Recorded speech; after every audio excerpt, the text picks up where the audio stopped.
Hi there. Today, today I'm going to start dehydrating a few things.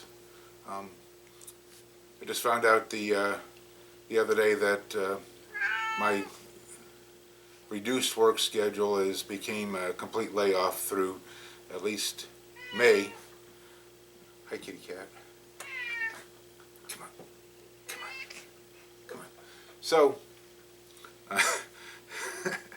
sorry. Um, so I've got plenty of time on my hands. It's a miserable rainy day today, and there's not a lot I can do. So I'm going to try to, for some of our social isolating stuff, my wife and I are hoping to get out and do a little bit of hiking. I'm going to spend a little more time out in my little woods camp back here. And a couple people have requested that I show them how I made some of my dehydrated meals. So that's what I'm going to start doing today. I've got a collection of stuff, and none of it is related other than it's just going to be dehydrated. So I'm going to reset up the camera. Right now I'm going to just go with dehydrating some ground beef, and normally I would have bought the ground beef that you could in the foam tray packet and the cellophane on top, and you can see what you're getting, but well, that wasn't to be found in the store, so I had to go with the little tube. And for dehydrating purposes, I went with the extra lean. This one is a 93.7 blend, just to help for storage purposes, and so it doesn't go rancid as easy. So next few videos coming from me will probably be based on dehydrating stuff. Like I said, right now I'm just going to do the ground beef and get some other projects into work too, so that will be coming up in sections. After I have enough dehydrated things, then we'll do a couple meal assemblies and so forth with that. Thank you, Taz. What'd she do? Okay, so how I learned to do burgers comes from this book here, from Chef Glenn McCallister. Chef Glenn McCallister. He does a lot of backpacking, long distance hiking trail type of foods. So that's how I learned to do the hamburger, and a few other things that I do. I got from this book, so I do recommend it. It's a really cool book. I got mine from Amazon. I think you can order directly from his website still, which is backpackingchef.com, I think is it. I'll put it in the little description category though. So what I'm going to do is just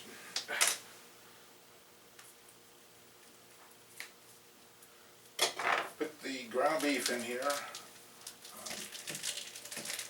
break it up a little bit.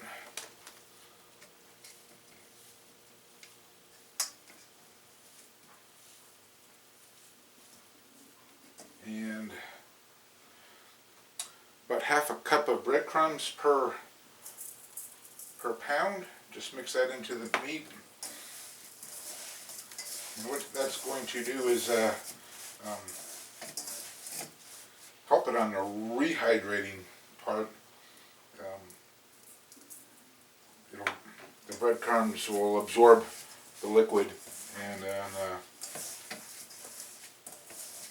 help it rehydrate to something a little easier.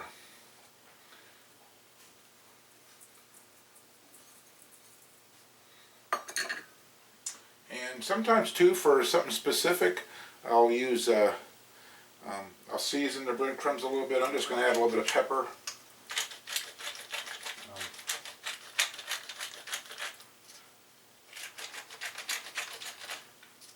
My intent out of this is to make something equivalent to a beef stew, but that's where I'm going with this particular batch of ground beef anyhow. Yeah, sometimes if I was doing something else, I might use Italian breadcrumbs. I'm just using plain ones. I've also mixed it in with some taco seasoning, and some other stuff in the past, so just something to get a little bit of flavor while it's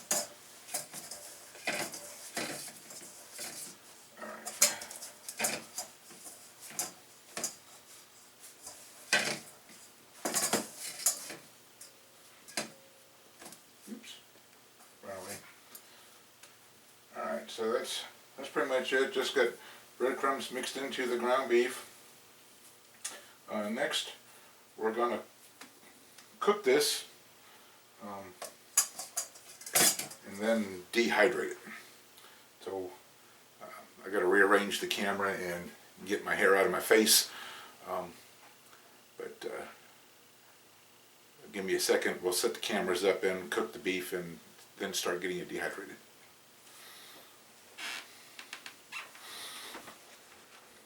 Okay, so I got my skillet lightly oiled, and just going to start putting the ground beef in.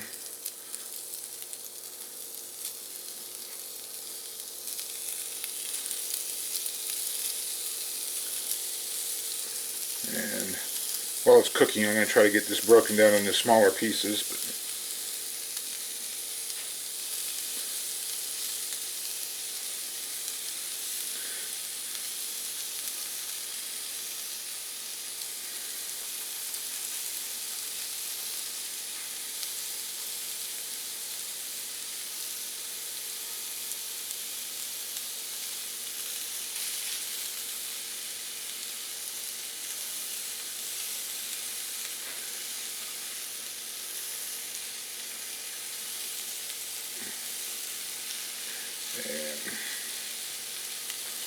Yeah, we'll just let that start cooking down. It's going to stick a little bit more to the pan than you would normally think. A with cast iron and B with beef, but it's a lean beef to start with, and it's also got breadcrumbs in it, so it will stick a little bit more. So we'll just keep cooking this for a few minutes and then get back to you.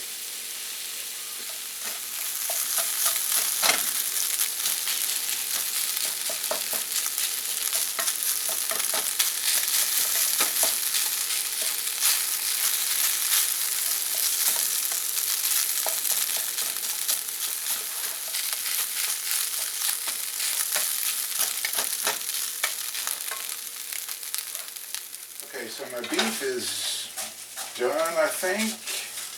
There's no more pink in any kind. There's some good brown little crumblies, broke up fairly small. So one other thing I would like to do, show you real quick, is the little baking sheets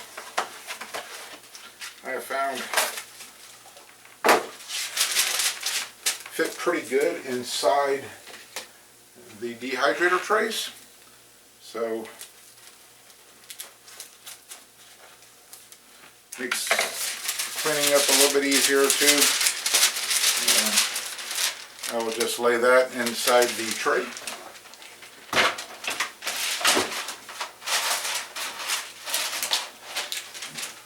Kind of like yay. And then put all the ground beef down on top of that while it's drying up, and then my cleanup is a little bit easier.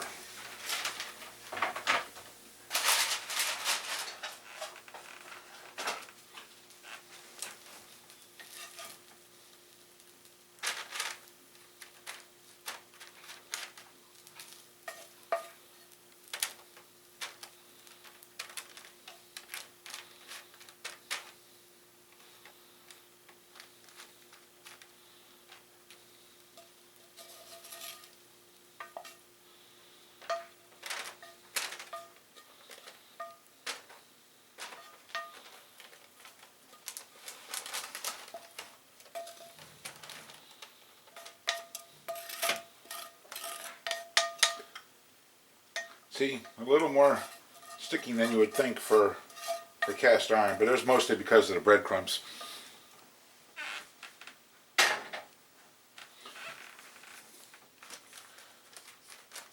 And kind of spread this out fairly evenly and thinly.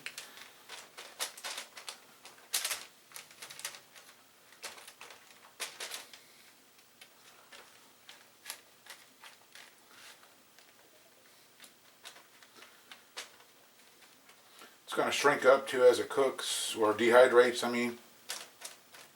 So, and periodically you want to come back and check on it and then damp out any of the moisture that you see rising on the surface. You want to get as much of the fats out of it as you possibly can. So I'm going to get this little guy started. And here we go. 145 degrees for 6 hours or so, thereabouts. So we'll check on it periodically, but that's pretty much it for dehydrating ground beef. Okay, so it's coming up on about 2 hours. I've peeked on it a time or two already. Let's see here. Oops. See, it's starting to get pretty crumbly. Some of these other bigger pieces here are still kind of soft and rip apartable, which I've been trying to break some of these bigger ones down so they can dehydrate a little bit better.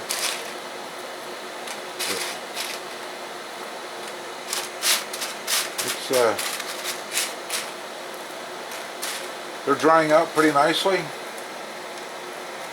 So probably won't video anything else for the time being. And then when they're done, I'll get back with you.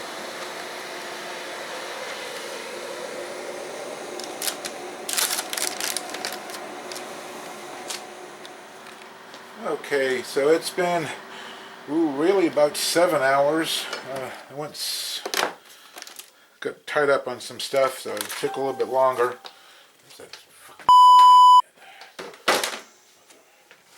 So here we go. It's just very hard, very brittle, very crumbly. Pretty much why they call it gravel, I guess. So I'm going to just kind of now let this cool off a little bit, divide it up into fourths, and that's it. It's all done and ready to get added to whatever else I'm going to make with it. So I want to thank you for watching along, and when we start putting some other stuff together, we'll get back to this stuff. But in the meantime, thank you, and we'll talk to you later.